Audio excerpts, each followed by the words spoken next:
So let's bow in and welcome everyone.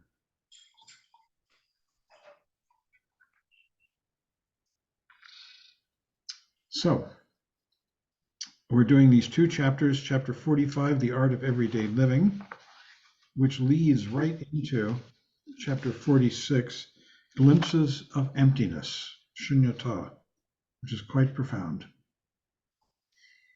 And so is Vipassana.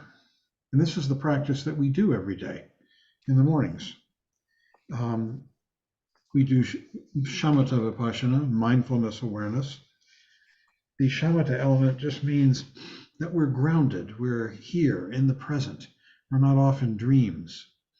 And the Vipassana awareness practice means that having come back to here, being present here, our awareness fills the space.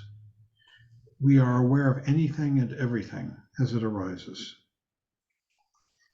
Trungpa Rinpoche says that Vipassana practice produces the appreciation of art, artfulness, how to handle ourselves in body, speech, and mind. And I have a note I thought of Chogyam Trungpa, which I think no one in this room really knows, but you might have seen him in video, and how he was just constantly aware, it seemed to me, of everything that he was doing and was going on around him. As he gave a talk, the way he held a cigarette, which he did often, or a glass of scotch, which he did often, there was such art in it, a feeling of awareness, delicacy, appreciation. And I think he really brought that to everything in his life 24/7. The way he dressed, the way he talked to you, to me. It was always so aware of me, appreciative of the person to whom he was speaking. So he says, he goes on, shamatha practice, the beginning practice, produces a sense of being, that you're here, you, me, now. Vipassana practice produces confidence in how to be. How to be? To be open, awake, aware, here in this present moment, not distracted. We come back to it out of distraction. And he says, we find that we are surrounded by all sorts of possibilities of expressing our artistic talent. Because in Vipassana, there's such an appreciation for the beauty of life that one's whole life can become art. And one might be inspired to produce literal works of art. And there's some people in this room who do that, like Darwin with her writing and others. Trungpa Rinpoche was producing art all the time, literal art, paintings, poetry. He wrote plays, which were produced. They were strange. And I felt his whole life, from the moment he opened his eyes in the morning till he closed them in the evening, was basically a feeling of artistic expression, not in any preconceived or self-conscious way, but just in a way that's appreciative of the beauty and detail and nuance of life. He says, being mindful, that's shamatha again, has a light tension, effort. We're placing a demand on ourselves, the demand to be present, to come back from dream. There is a feeling of duty and restriction, which may be very light, but we are still placing a demand on ourselves. And this is in contrast to Vipassana. Vipassana is based on appreciation of this space that we're in, and everything in it. Nothing is hassling us or putting demands on us. Instead, we simply tune into the phenomenal world, both inwardly and outwardly. So in Vipassana, the idea of the artist is very important and necessary. Your whole life becomes a work of art, a work of sensitivity and communication and appreciation. Through Vipassana, we begin to appreciate our surroundings in life. They do not have to be good, beautiful, or pleasurable. In Vipassana, we're able to see the uniqueness of everyday experience, every moment. Seeming repetitiveness becomes unique every day. No matter if it's the same thing we're doing every day, going to the bus stop, it's always different if you're awake, if your mind is open. In Vipassana, a kind of intimacy is happening with our daily habits, so that as we go through the day, our life is a work of art. Art in everyday life. And that was a slogan. Art in everyday life. We could remember that. You could post it on your refrigerator. Art in everyday life. Appreciating the insignificant details of everyday life, we do this. This is the art. In cultivating an appreciation of everyday life, some deliberateness or watchfulness seems to be necessary. That is, you need to try to tune into your day-to-day behavior. However, though you need effort, that does not have to be meaningful effort. When you try to do something very meaningful, you usually just become numb. In Vipassana, whenever you are practicing or studying, you just do it, and you're very sensitive to the world. So, and then he talks about aggression being anti-art. Aggression is wanting things to be different. Aggression is complaining. Aggression is not liking the way things are. He says to create a work of art, you need some kind of a watcher. You need the awkwardness of seeing yourself being awkward. You also need a sense of humor, which makes the watcher less serious. It's not such a big deal. Such humor creates the possibility of improvisation. The opposite of humor is aggression, which by itself has no room for artistic creation. Aggression is complaining. It's the thoughts in our mind that say, oh, I'm unhappy about this or that, and I've got to do this or that to get ahead, and it's all that kind of complaining aggression. The attitude of aggression is that everything is the same, the attitude of a street fighter, the attitude that life sucks, nothing to do but defend yourself, and you probably won't be able to do very much of that. Crudeness is opposed to artistry. Dumb and blind, it misses the subtleties of life, the interesting points.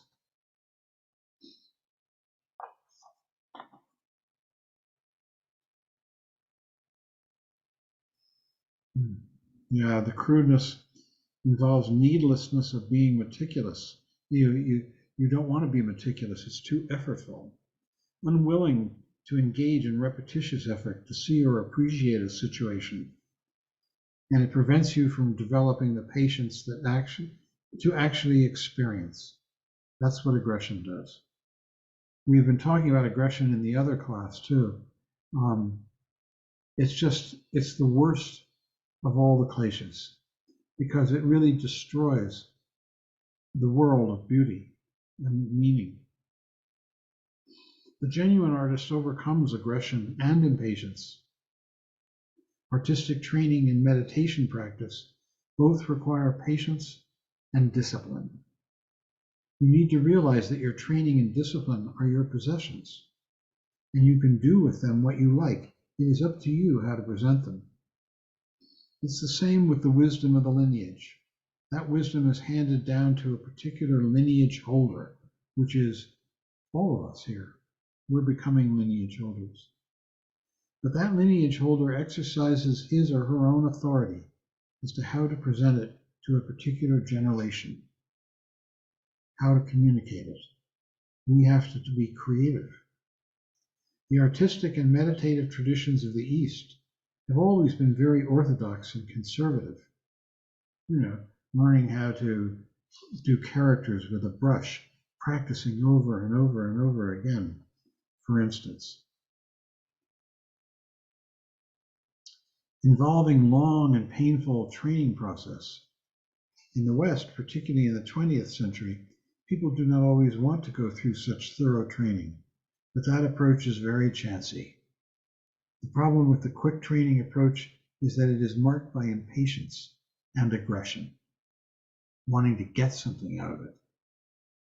You get swept up by speed. Such an approach to art does not work. Art has to be appreciative, open, full of joy. That approach doesn't work for both art and meditation. The desire for speed goes against the natural pace of the cosmos. You want to see summer and winter. That kind of childish unreasonability could be eliminated, he says. Your approach to meditation practice may also be based on speed and aggression. We could also almost go so far as to say that the situation is hopeless if we're involved in that kind of approach to meditation. With genuine practice, you push yourself and follow a definite discipline, but there are no promises. You just sit. And if you don't get it, bad luck. And you sit some more. And that's what we do. So let's just do it for a minute. Just take a posture and bring your mind into this moment, relaxed, awake, here, looking at the screen or whatever you might be looking at, your lap or your hands or whatever it might be. With openness, ease, there's no effort needed. Appreciation for the color and the form and the meaning. It's very relaxed. This is Vipassana, superior seeing, and it's going to lead into emptiness, shunyata, a deeper understanding of this world. Because we, in our confusion, think that other things exist and that I exist and that this world is a big problem, the relationship between I and other. And what Vipassana is telling us is, no, it's not true.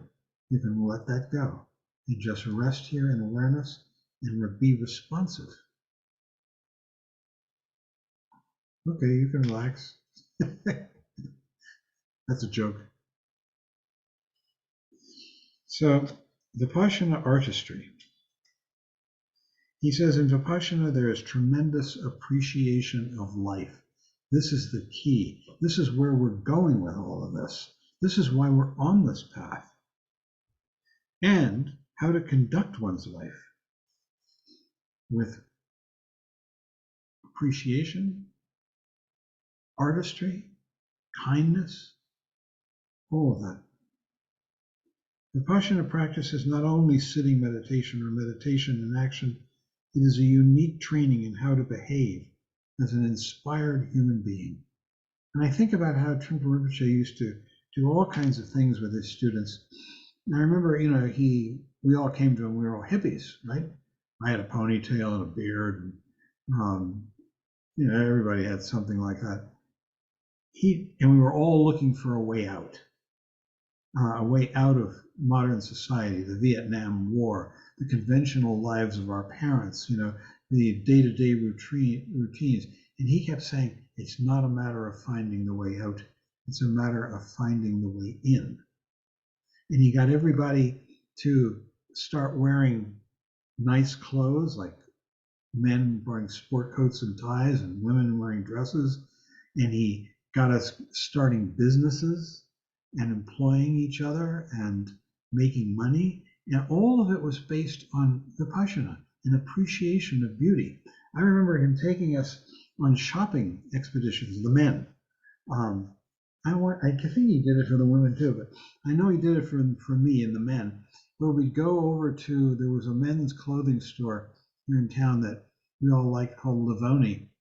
And we would look at ties and appreciate different ties and sport coats and pants and shirts and slacks. And we all started dressing that way. It was really funny. Some of these people were hippies who'd never gone to college, just some of them barely graduated from high school, a few of them. And it was just a very motley crew. but we all got into it with his encouragement. And having people for dinner and making our homes nice and having lovely dinners for people and a social life, all of that. This is all part of Vipassana, the appreciation. So again, he says, I'm going to repeat it, in Vipassana there is tremendous appreciation of life and how to conduct one's life. Vipassana practice is not only sitting meditation or meditation in an action, it is a unique training in how to behave as an inspired human being, inspired genuinely. This isn't a matter of being right or wrong, being good or bad. This is a matter of inspiration and love of life. The Vipassana experience of being able to see the shadow of one's watcher is based on being patient. You see this watcher who's always saying, oh, you should do this, you shouldn't do that. And you just see it's like a shadow and you let it go. Patience is very important. In Vipassana, your abilities or potentials are completely opened. So art comes naturally. And when he talks about art, he's not talking just about artistic creations. He's talking about an artful way to live, an artful way to cook, an artful way to speak to other people, everything. I told you before, he gave classes in elocution, how to pronounce words. And my wife, who was his sister-in-law at the time, used to call it electrocution. You know, the rain in Spain falls mainly in the plain. I can't do it. I'm not doing it properly. And he gave these classes, even down to that.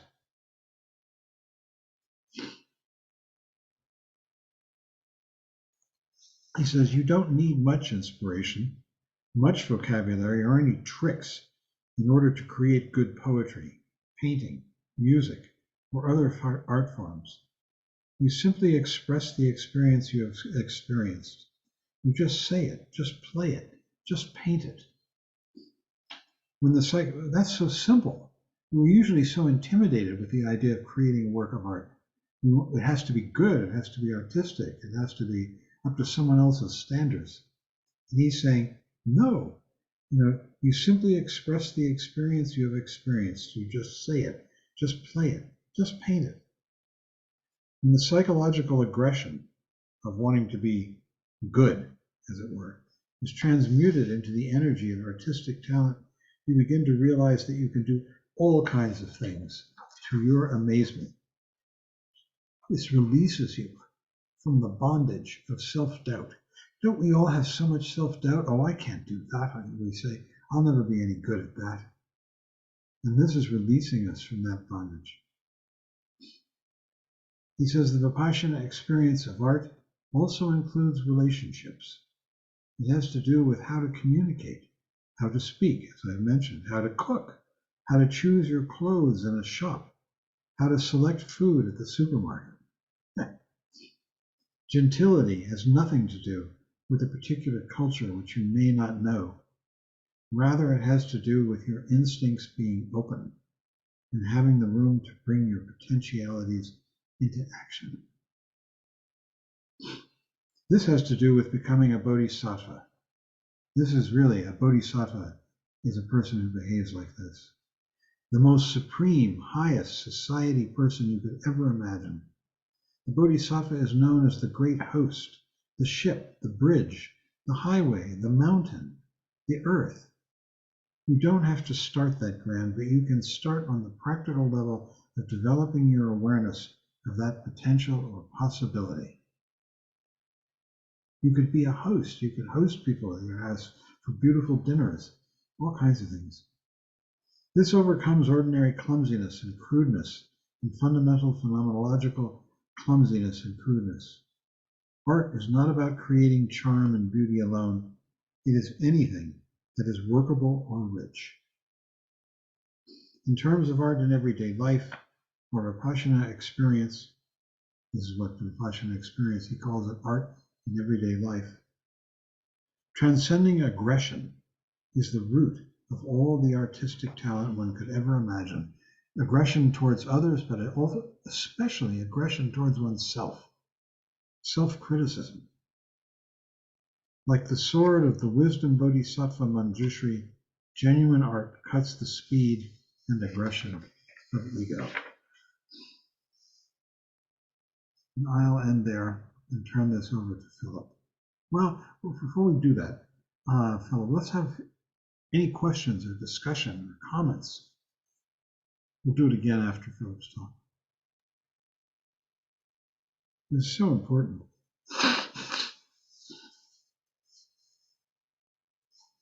He says as he blows his nose, artistically, I hope. So I really liked this part on the top of page 344, where he says, through Vipassana, we begin to appreciate our surroundings in life, whatever they may be. They do not have to be good, beautiful, or pleasurable. And he goes on to say that seeming repetitiveness becomes unique every day. As we go through the day, our life is a work of art. You had hit on this a couple of times, art in everyday life.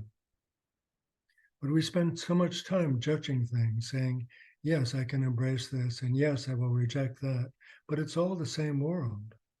And it's hard to get to that point. So these last couple of Wednesdays, I've just felt so discouraged with all of the evil and anger and aggression there is in the world. And we're talking about patience as an antidote for that. It seems essentially hopeless sometimes. And yet it's all part of the world. And we need to get to the point where we can appreciate everything. I was listening to a tape of Pema's today, and she was saying that one of the problems with defending oneself, closing oneself down, avoiding that anger and hatred and aggression in the world, is that you limit your vision so substantially that you don't see anything. And she was making the point that the opposite could be true. There are sounds out there that we haven't yet heard, smells we haven't yet smelled. They're all part of our world, our vast world. But we have to somehow do what Chogyam Trungpa is describing here, step over that line and embrace the entire world, good, bad, and ugly.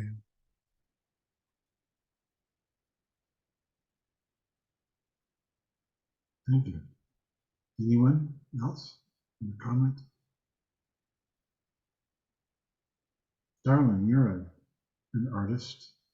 Maybe other people here too. Miriam, you might be an artist in your approach to psychology and psychotherapy. Sarah, you've been an artist. You ran the Zen garden. Yeah. Tanya, I don't know you well enough. I'm an art teacher and an artist. Well, that's right. Yep. Well, what a great opportunity. Wow. So as an art teacher, I'm constantly asked by some of my middle school students, why is art important? Why do I need to take art class? So I find myself often talking about how it could be used, at the very least, it could be used as a tool to add meaning to your life, a tool to allow you to appreciate the world and see different things, that aspects of it that you wouldn't naturally see unless you're putting yourself in a certain mindset. So for art class, we often talk about using it as a tool to get an appropriate mindset to expand the meaning. Terrific. Wonderful. Anyone else before Philip launches into this next chapter?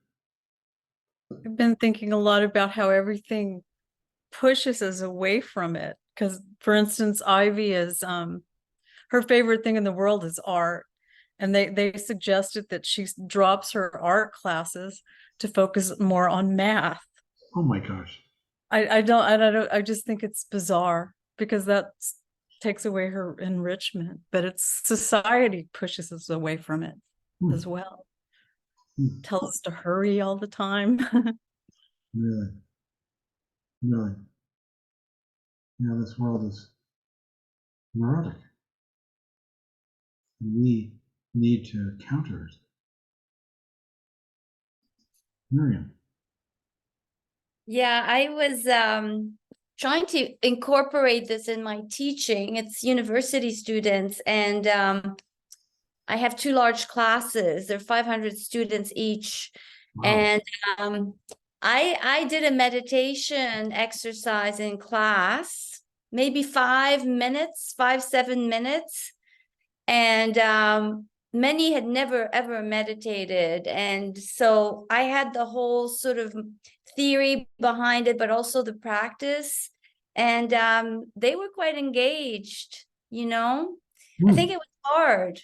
It was hard, but you know, I shared my experience of how after doing this for 2 years, it had literally changed my view of life, of the world. And you know, and then this class was followed by drugs. I mean, the teaching on drugs and psychedelics.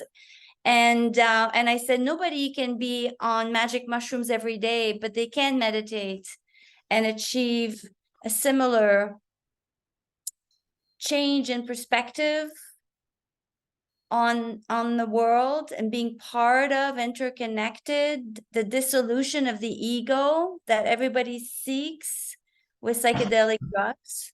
So I'm trying to sort of, you know, bring their awareness to it. So anyway, it's been interesting.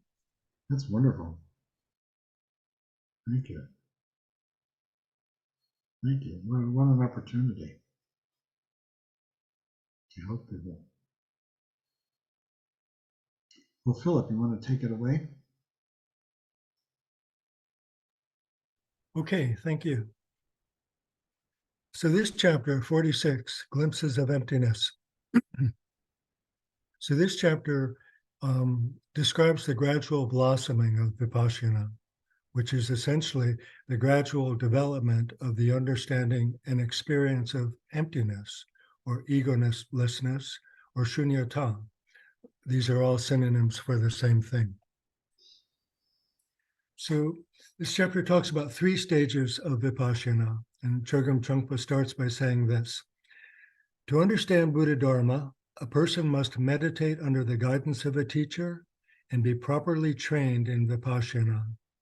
Without an understanding of Vipassana, such discoveries as the Four Noble Truths or egolessness cannot be completely comprehended or experienced. So these 2 subjects, the Four Noble Truths and egolessness, are just touched on in this chapter. But we'll spend a lot of time on the Four Noble Truths, for instance. As soon as we finish this part on Vipassana, there are maybe, 100 pages on that. And egolessness has been developed throughout the book and will continue to be developed to a much greater extent later in the book. But that's what we're after here: egolessness and the Four Noble Truths. 2 big subjects, 2 big parts of the Hinayana. Chogyam Trungpa then mentions various systems of dividing up and categorizing the different levels of Vipassana. But I think for our purposes here, we can simply remember that Vipassana is joined with Shamatha in the Kagyu tradition, and that Shamatha Vipassana together describe a spectrum that moves from mindfulness to awareness. That's a useful, accurate, simple way to think about this. Traditionally, 3 stages of Vipassana are described: acting like an infant, equal taste, and seeing things as they are. And this chapter focuses on those 3. Acting like an infant, the first stage of Vipassana, in Tibetan, that's Chippa Nyercho. And this is where we start. Chippa Nyercho is the first glimpse of Vipassana. Chippa Nyercho develops from very intense shamatha practice, which brings up what are called visions of emptiness. Chogyam Trungpa gives several examples and then says, such experiences may seem profound, but as long as there is humor or play, I don't think they are a problem.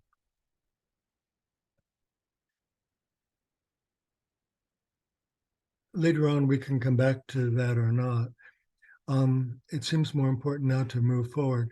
The next 2 stages of Vipassana, equal taste and seeing things as they are Those will sound familiar to those of you who recently studied Traleg Rinpoche's book, Mind at Ease.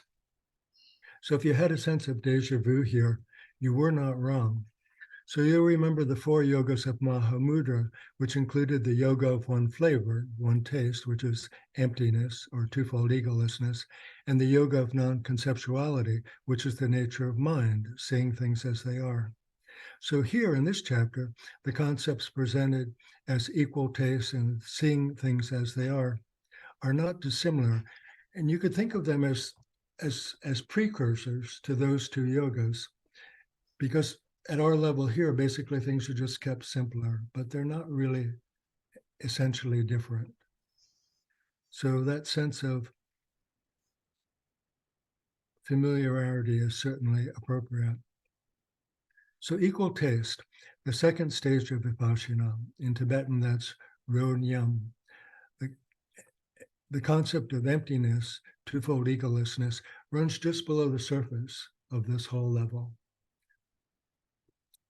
So Chogyam Trungpa says, this is a slightly higher stage than the preceding stage, where we're focusing on like the 4 Noble Truths. And egolessness in a very introductory kind of way. This is a slightly higher stage than the preceding stage. You begin to experience the 4 Noble Truths. And for those of you who are really brand new, so those are really core teachings, and they are the existence of suffering, the origin of suffering, which all is explained different ways, but it all comes down to a misperception of the true nature of reality, which is emptiness. 3 is the possibility of cessation of suffering. And 4 is the path which accomplishes that cessation. So here in equal taste, you begin to experience the 4 Noble Truths in a heartfelt way, as opposed to just understanding them on an intellectual level. The second big thing is you also begin to experience the simplicity of awareness. And then he goes on to say that although sensorial hallucinations might continue, they don't mean anything to you. He says there's a quality of one flavor, one taste. Sometimes, for me at least, it's hard to know sometimes what he's talking about. I think what he's talking about here is just below the surface. He's talking about emptiness. That is the ultimate simplicity of awareness. Emptiness is the ultimate simplicity of awareness. It is the ultimate commonality of all experience. So as we're moving through these levels of Vipassana, we're increasing our understanding and much more importantly, our experience of emptiness. The 2 things go together. The 2 things you could almost say are the same. They're more than cousins. They're probably more than brothers and sisters. Anyhow, Chogyam Trungpa says, your shamatha practice continues in a very solid way at this level. You've developed mental stability and you're able to stay with the practice. You begin to see the simplicity and straightforwardness of Vipassana. At this stage, Rodnyam, the middle stage, shamatha and Vipassana are combined.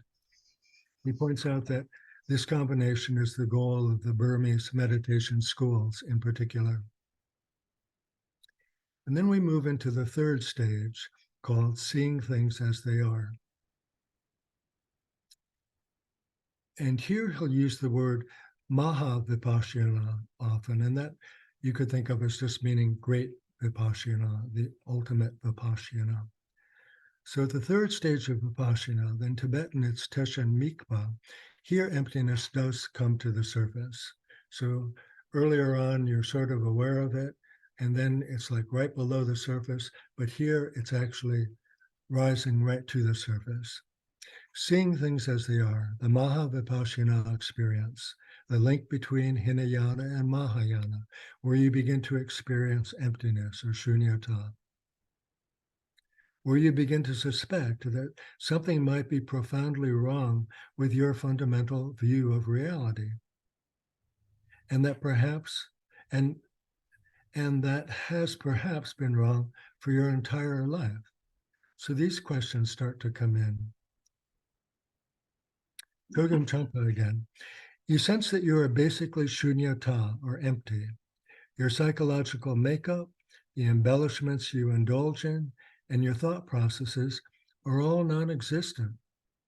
Because awareness is very direct, precise, and simple, it brings spaciousness and a glimpse of shunyata. You begin to see not only simplicity, but emptiness or intangibility.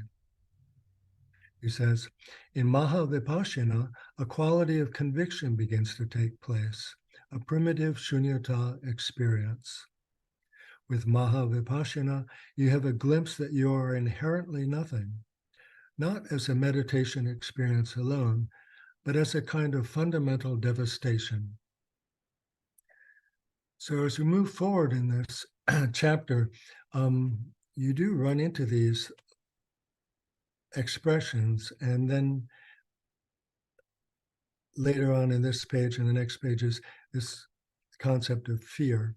So fundamental devastation. Devastation is a word very much from ego's point of view. It is devastating to ego, right? But ego is, how would you say it? It's like this shoddy house of cards. It's this, it's shambolic. It's this really, as soon as you turn around and a slight wind comes up, it's gone. There's nothing to it, but it's desperate to try to establish itself. So from its point of view, that would be a devastation. But you could also use the word liberation, and I think that would be more accurate. Shunyata is liberation, and I think this will become more evident as we move forward through this chapter and through this book and through the next books, and as long as you stay on the path, that will just become more and more clear. So Chogyam Trungpa then talks about fundamental shifts that occur, the shift from inward to outward, what I was talking about before. In the Shambhala, they talk about leaving your cocoon, moving out of your comfort zone, finally beginning to understand that there is a world that exists beyond your own tiny, frightened, reactive, contained world. World's the wrong word to use there. It's too small. So the shift from inward to outward, the shift from intellectual understanding to experience, the shift from ground to groundlessness. And what's that about? It's sort of the same thing. It's getting out of your comfort zone, and understanding that a lot of the things that you thought were solid and real are in fact quite different from that. He says, you're pulled out of whatever realm you're in into a realm or psychological state that is completely empty. You begin to realize that you do not have an origin and you don't belong anywhere. He says, you are treading on a path that is a path in terms of experience, but it's no longer a concrete path. So there is a lot of fear. So I think in a large part, the fear is there because you lose your old, comfortable sense of control. Chogyam Trungpa says, something slowly begins to take over so that the path comes to you. You don't go to the path. Practice becomes constantly apparent. It is in your mind all the time. So there's a lot of fear and a lot of concern. So I want to come back to that. I do believe this fear is all related to the overwhelming newness of this dawning understanding and experience. And I want to offer you these wonderful lines from Tokma Zangpo's poem, 37 Practices of a Bodhisattva. This is a text from the 1300s. And I've shared this with some of you before, with you, John, recently. And these lines offer encouragement for this rare opportunity. This is a rare opportunity. We talk about the preciousness of human birth. This is what it's all about, this journey unfolding before us. So Tokma Zangpo is talking here about the journey to the other shore, the crossing from ignorance to enlightenment. He's talking about the 6 paramitas. And you could think this is looking ahead to the Mahayana, but we've already begun to study 3 of the paramitas early on in this book, namely Shila or discipline, Samadhi or meditation, and Prajna or knowledge. Buddhism is nothing except a process that builds on itself. And that's a wonderful thing. Anyhow, he says, Tokmai Zangpo says, referring to the preciousness of human birth, he says, right now you have a good boat, fully equipped and available, hard to find. He says, leave your homeland. Leave your homeland. So that's our hope and our fear right there. That's what we need to do. Chogyam Trungpa says, Mahavipassana experience can also lead to celebration. It depends on your attitude. He says, realizing that there is no ground becomes a source of celebration and joy. He continues, at this stage, the experience that you have nothing to hold on to is continual. And that experience will go on until at a certain level of Vajrayana, it takes a different form with further sophistication. However, at this level, it is just a simple experience that you exist, but at the same time that you do not have any ground. You have no ground because awareness is constant, and the characteristic of awareness is emptiness. Awareness does not have a portrait, a reflection, or identification, so a positive feeling of nothingness becomes very real at this stage, the stage of Tenchen Mikpa or Mahavipassana experience. In Mahavipassana, it is as if you have been released. The idea of release or liberation in Mahavipassana discipline is to have a glimpse of groundlessness. The basic idea is that the closer you are to enlightenment, the more your development takes you in that direction, the more groundless you become. In terms of the idea of egolessness, the closer you are to enlightenment, the less ego there is. Egolessness is the root of Vipassana. Egolessness is just another word for emptiness or shunyata. He says, Chogyam Trungpa says, the Vipassana experience cannot be given birth to, developed, or taught unless there is some understanding of egolessness. At the Mahavipassana level, you've been introduced to the egolessness of self. That's like the first half. And you are just about to be introduced to the egolessness of phenomena. That's the second half. Mahavipassana is influenced by the Mahayana. When you become highly trained in the Hinayana and thoroughly absorbed in shamatha practice, your outlook and your experience naturally become Mahayana-like. That's another beautiful thing about Buddhism is that it just blossoms on its own. All you need to do is give it room to flower.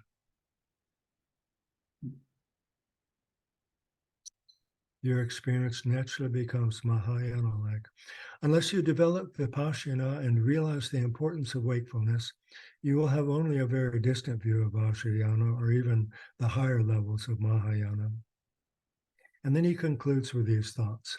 He says, you have to make an acquaintance with yourself. You have to make an acquaintance with yourself. You have to meet yourself to know who you are and what you are. Without Vipassana experience, you don't have any idea of who you are, what you are, how you are, or why you are at all. Vipassana experience and practice are absolutely necessary for a person who follows the Buddhist path and really wants to understand the Dharma. So as they used to say to the early explorers, Godspeed. Buddhist speed. Yeah, Buddhist speed. And that's all I have prepared.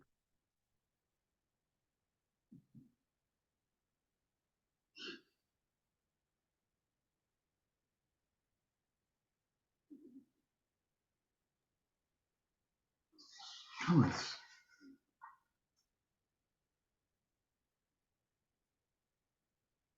I love that part that you said that we really don't have to do much. We just study this, practice, and it blossoms. Because I find, speaking for myself, I'm so hard on myself. Saying, oh, I don't understand this. Oh, I haven't realized that. You just got to let that go. It's a waste of your good time. And the whole thing just blossoms by itself. You don't have to do much. You just have to be here for it. Over and over, Chögyam Trungpa says, just sit. Just sit. And it happens. So you've met some of these teachers and read the others, that their whole family. Mingyur Rinpoche and his father, they're all Tokals and wonderful teachers.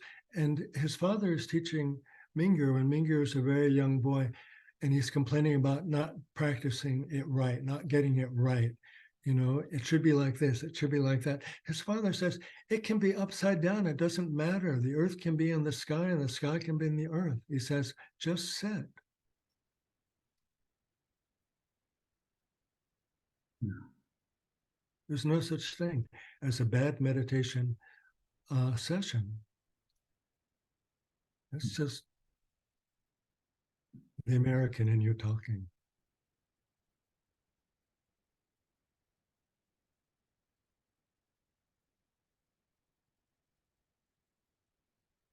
This chapter is worth reading over and over, both these chapters. They're really beautiful.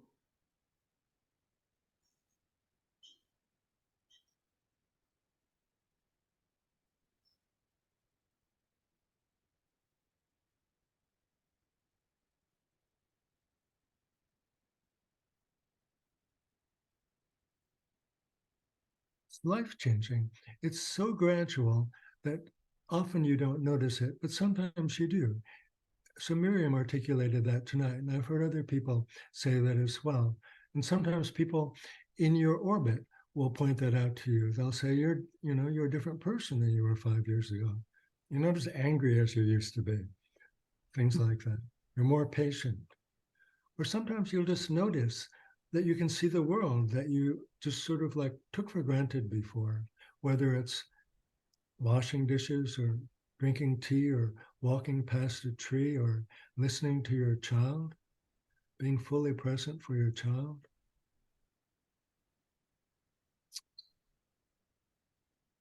So easy not to do those things.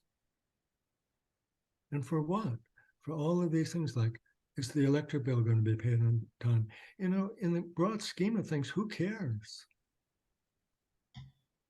The worst that can happen is the lights will go out, but the sun will come up.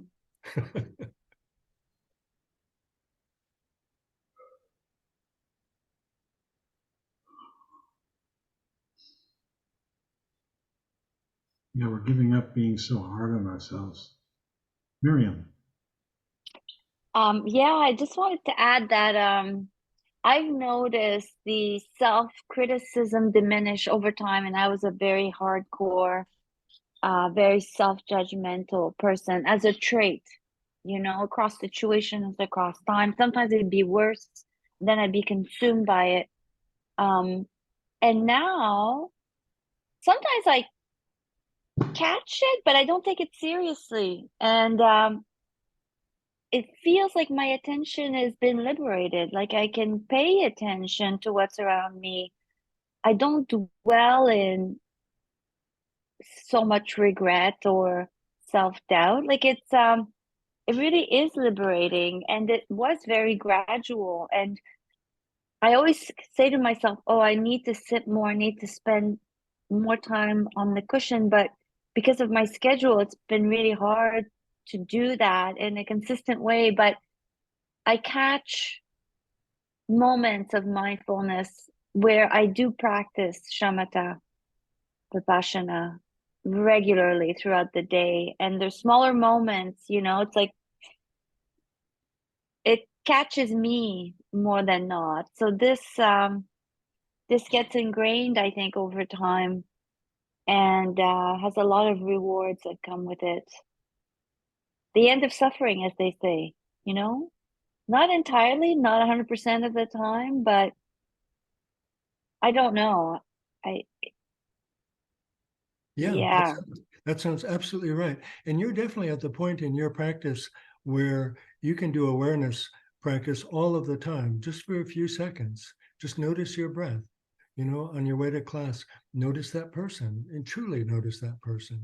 You know, be aware of thinking and ask yourself questions all the time. Where is this thought coming from? Where does this thought go? Where does this thought really exist?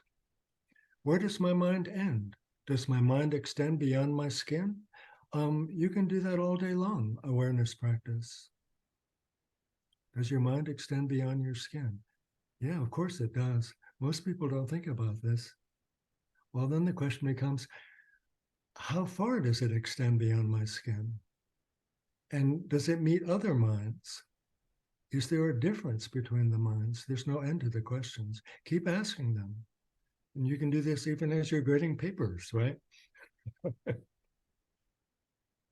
It's wonderful that you can have such a influence on so many students. Terrific. Yeah, I see it as a real gift. Oh, Right now, I'm working on my merging consciousness with my plants and flowers. I'm just, you know, um, just aware, more aware of things being there in and of themselves. And I don't know, I like to listen to other people of uh, Buddhist backgrounds, but also other backgrounds. There's a lot of enlightened people in the well, a lot. You can listen to them, you can be taught by them too. And when you get that aha moment of, yeah, that's exactly what we've been studying, we all meet there. And it really solidifies, I think, these teachings, makes them even more true, or even more credible.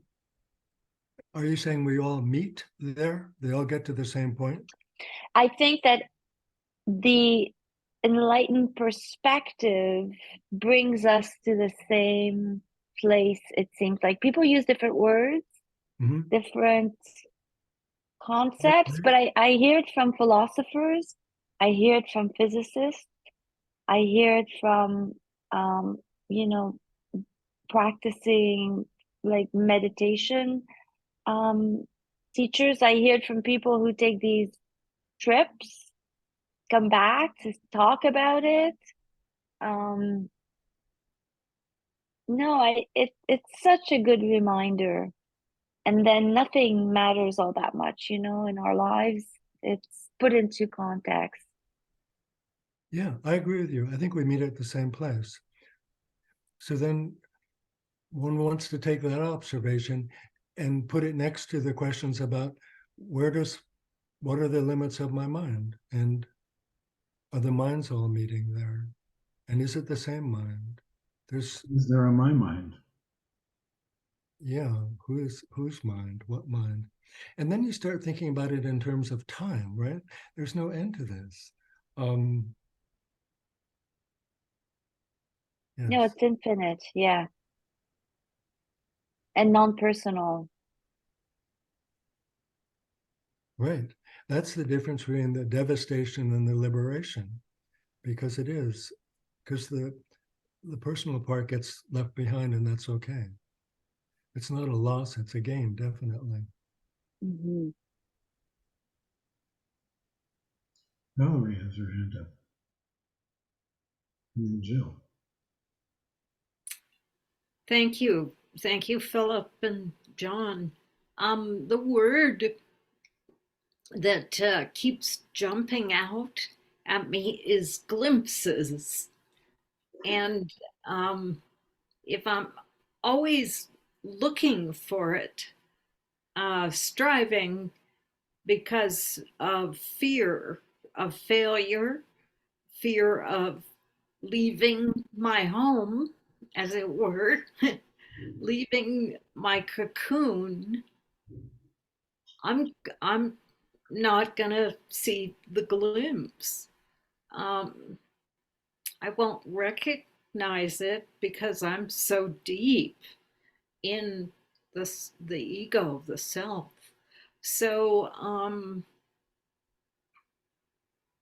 I don't want to be watchful for it, but I want to be awake more and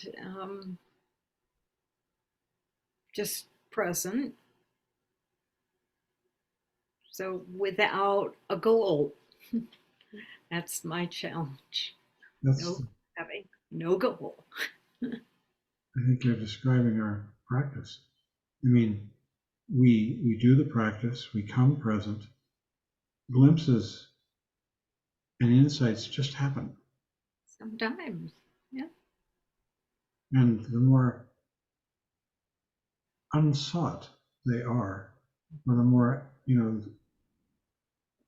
there isn't me there, the more profound, I think.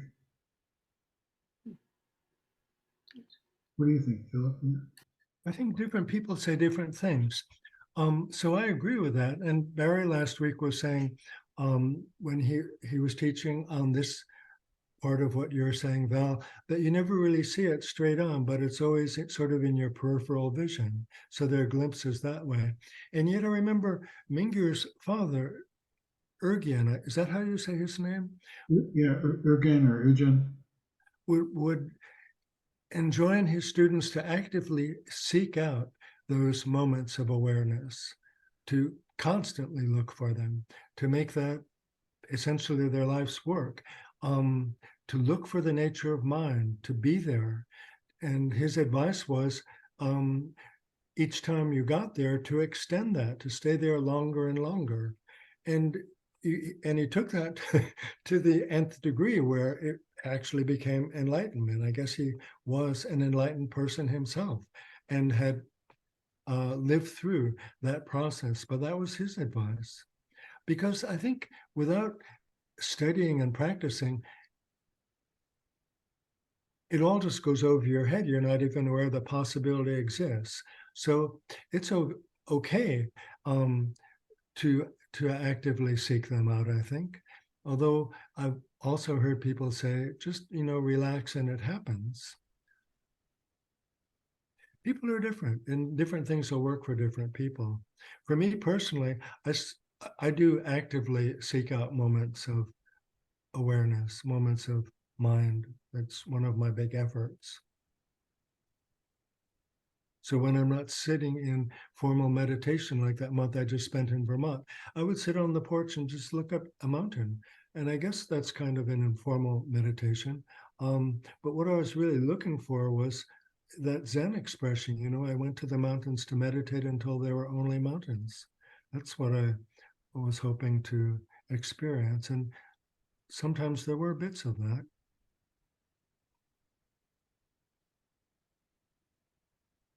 I notice when I'm lost in dream, the habitual dream that I've been lost in all my life about me and my problems and all that. And then I come back to this, and that dream of me and my problems, me and other, evaporates. It's gone. It was just a story that I was telling myself. So the first step is, for me at the moment, is realizing that I'm lost in a story. And when I do that, then I can come back to this. And it's a letting go. It's a giving up of I and my stories, I and my ambitions, I and my worries. You give all that up and you're just here.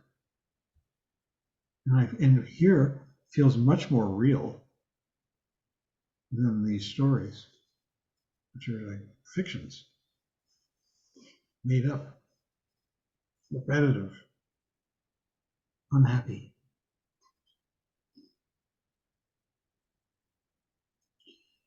Jill.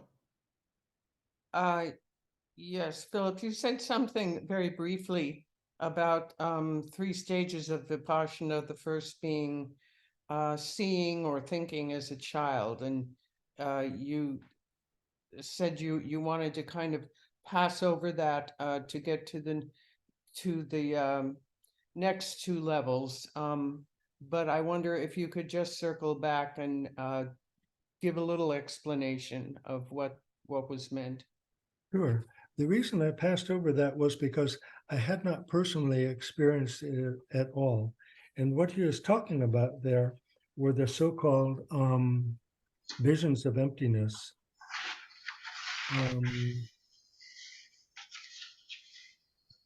Let me just find that in the book. So it must be on page 349. So where he's talking about, he says, when you suddenly stop speeding and you become absolutely still, you get a kind of backfire of speed within the stillness. Because you are so confused between stillness and speed, you create visions or hallucinations which do not have any substance. Things shift in front of your eyes, or you begin to see smoke passing by. You might begin to have a sense that your toes are gigantic and your body is tiny, or you have a gigantic head and a small body. You might think the ceiling is sinking above your head, or your zafu is shifting around. Your vision changes and all kinds of sounds are heard. Some people hear a complete orchestra with singing and chanting. Different tingling sensations occur in the body. Sometimes there is terror that you don't exist. Such experiences may seem profound, but as long as there is humor or play, I don't think there are a problem. So personally, I've never experienced anything at all like that. Never, ever, not once. So I didn't feel qualified to talk about it. Everyone is different, and presumably enough people had experienced that and shared it with Chogyam Trungpa, so he put it into his book. But it's never been my experience.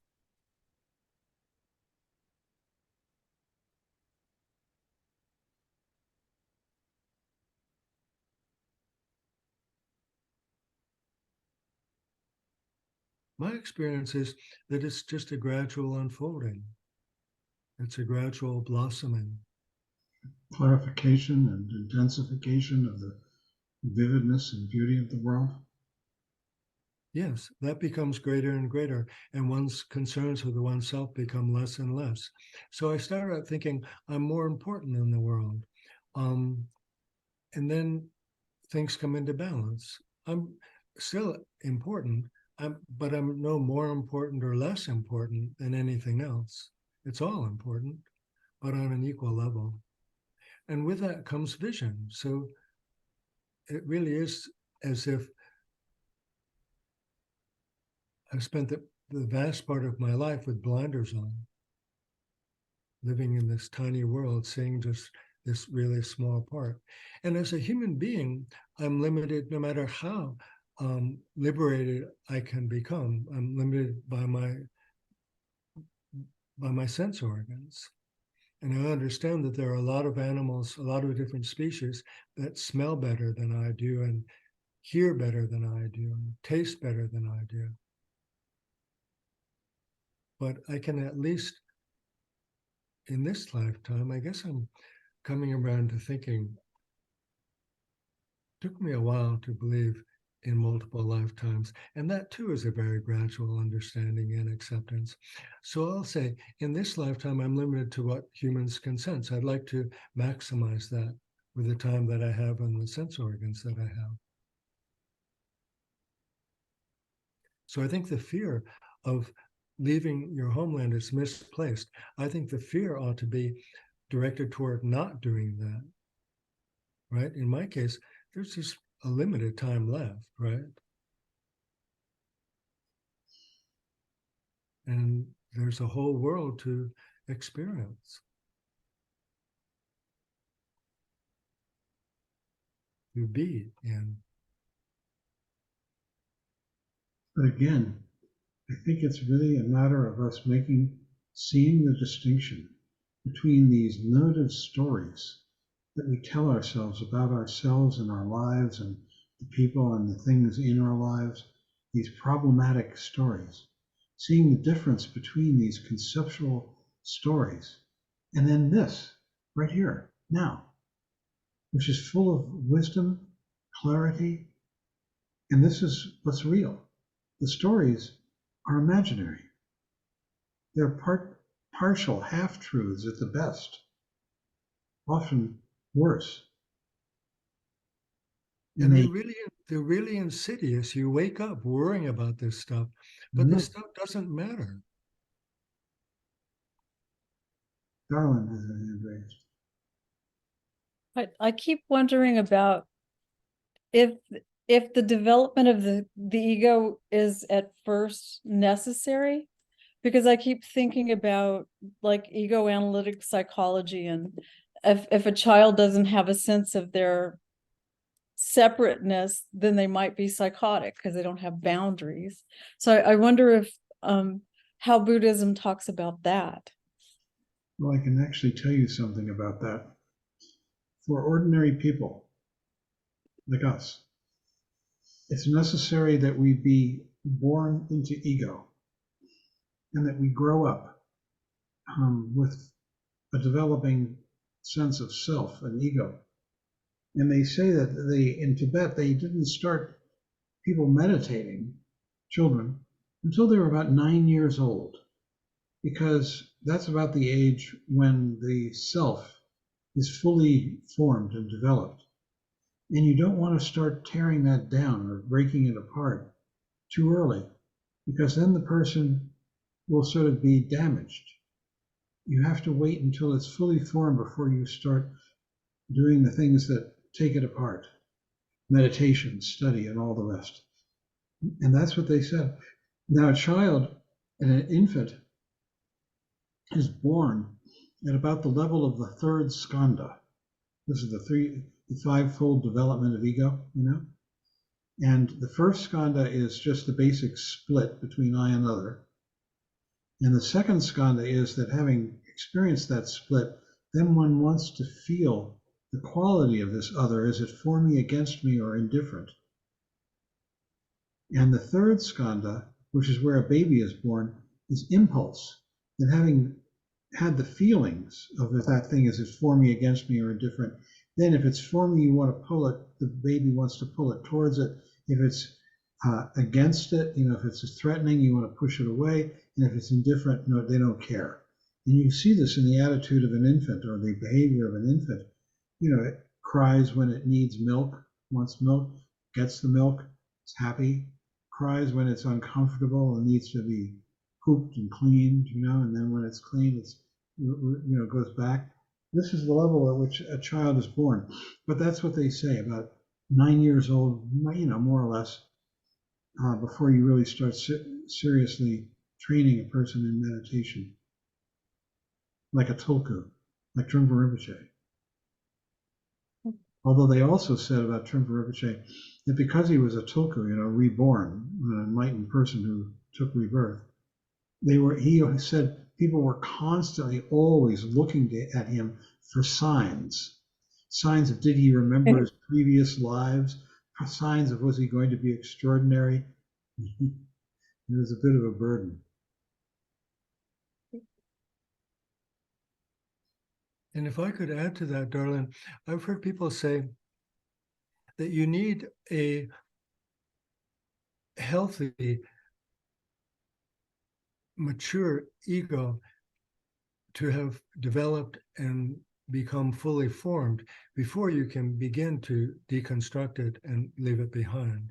So that is to say, John is talking about people who have healthy psychologies, but we all know adults who have unhealthy psychologies. So their egos, even though they're 20 or 30 or 40, may not be strong enough to practice Buddhism. That is to say, they need to do the psychological work alongside the spiritual work. Right, because you make me think of like borderline, which it's like a borderline personality could actually benefit from meditation, maybe not somebody who was psychotic. Right. But and it's all around ego, all that, I'm thinking Margaret Maller and the ego analytic psychology. And I think sometimes in Buddhism, ego gets an unfair rap because it does a huge amount of absolutely essential stuff for every one of us. We couldn't have made it through our childhoods without ego. So, it deserves a medal. But after a while, it's time to leave it behind because we don't just stop growing at 10 or 12 or 15. And we talk a lot in here about neurosis, but which is healthier actually than some of the other. So we get it's almost like a luxury to get rid of it, right? That some people don't even have it. But I'm sure meditation helps everyone. So I'm still, this is very helpful, but it just opens up all these questions.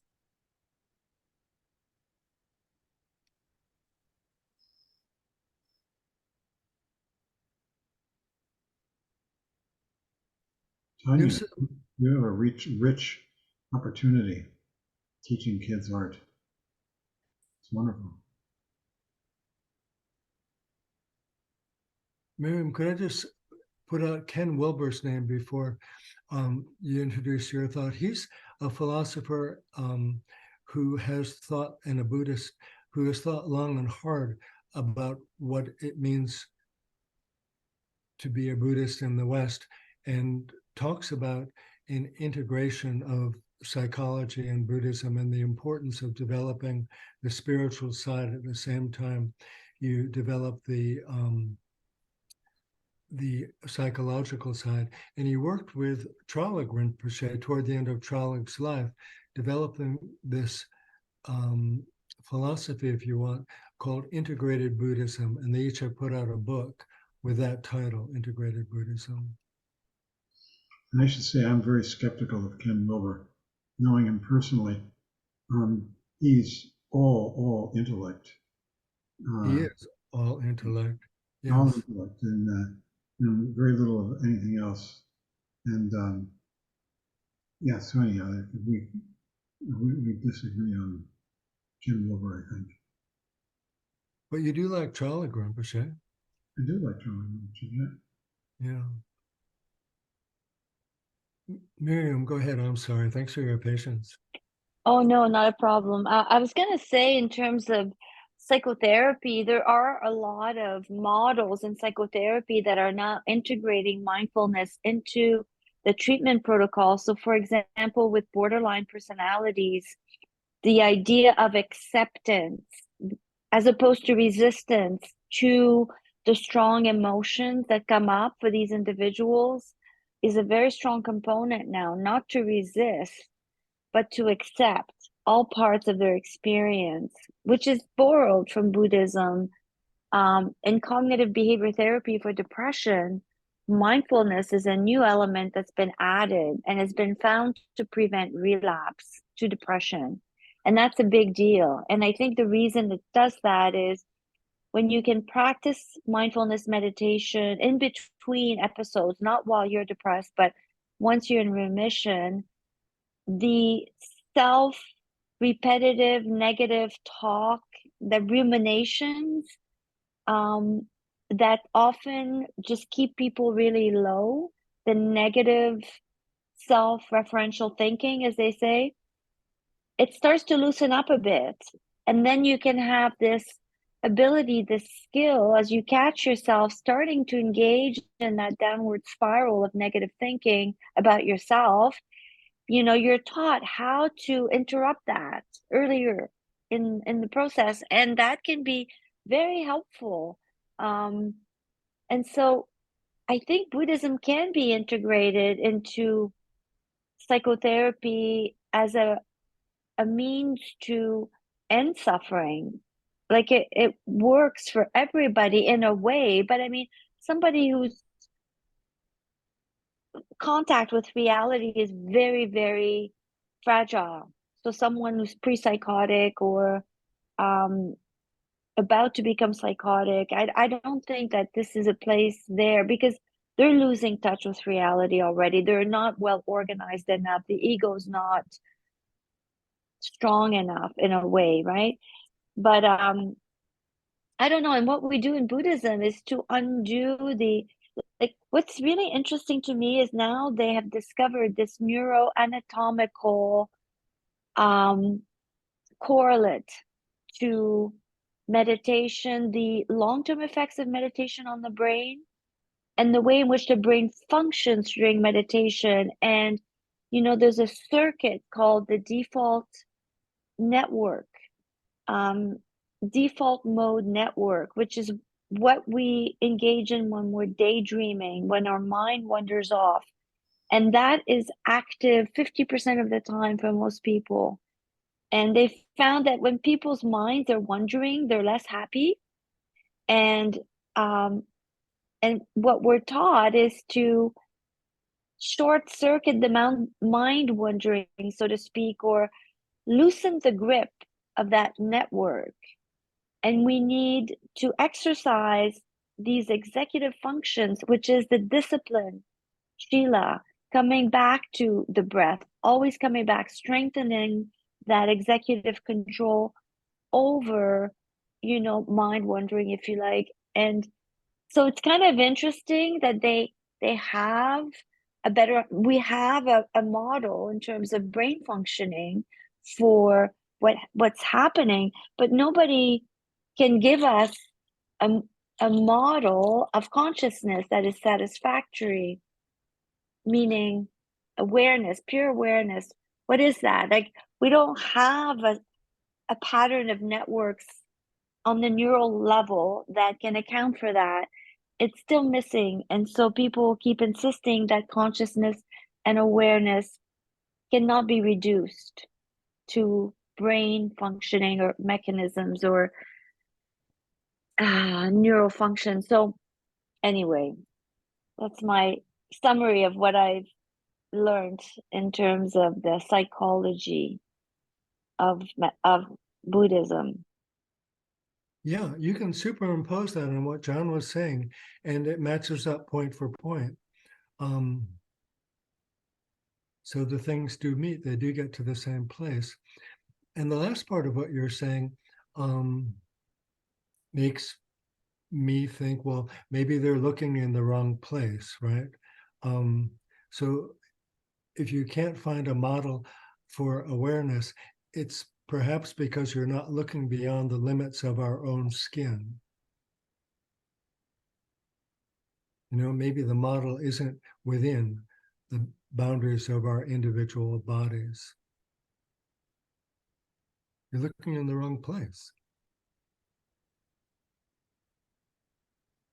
And I was wondering when you were talking, Miriam, if it's because it's immeasurable or because we don't have the tools to measure it yet, or if it's just something that is beyond us. Well, all we can measure is we can reduce things indefinitely. Like, we can get to the quantum level even of a neuron and how it works, but that's not capturing it. So the only place where I've found something that's more satisfying is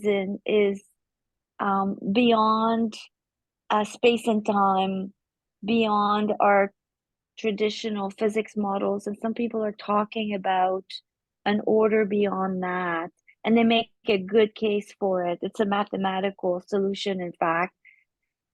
But I still think it doesn't really matter. You can be convinced any which way you want. What you really care about is getting an experience of that overarching awareness or consciousness. But at the moment, our methods stay within the skin, they stay within the material world that we know. That's all we can measure.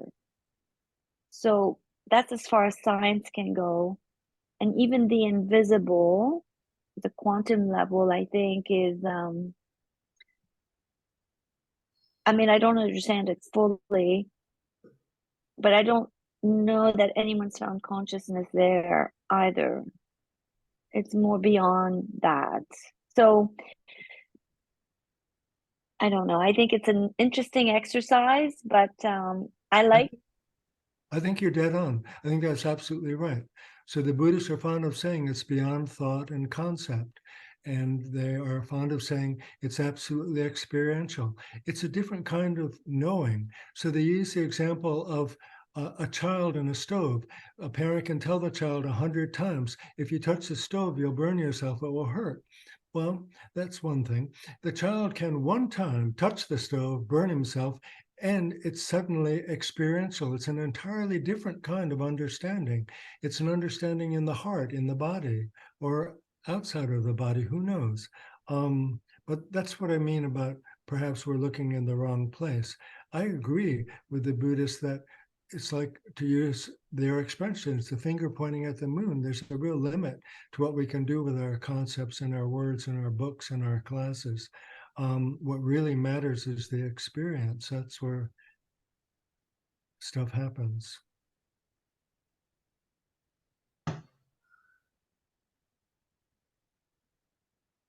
Time to end, yes. I'll put the chants up, and we'll do the closing chants. Okay. Sarah, do you want to lead us?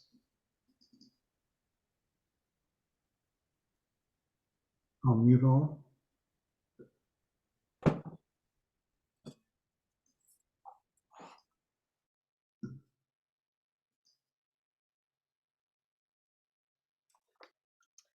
We will close with a prayer for peace, and then by dedicating the merit generated by our practice and our study for the benefit of all sentient beings.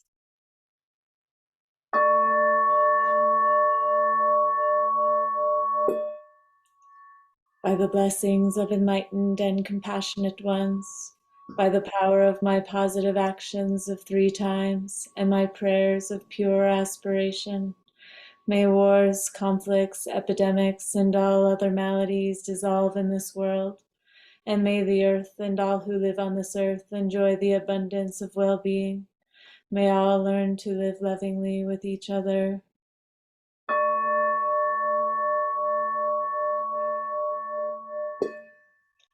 By this merit, may all obtain omniscience. May it defeat the enemy wrongdoing. From the stormy waves of birth, old age, sickness, and death, from the ocean of samsara, may I free all beings. By the confidence of the golden sun of the great East, may the lotus garden of the Rigden's wisdom bloom. May the dark ignorance of sentient beings be dispelled. May all beings enjoy profound, brilliant glory.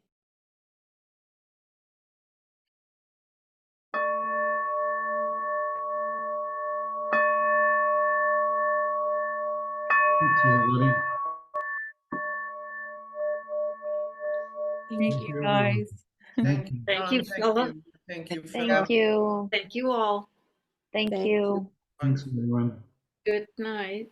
Good night. Good night, everyone.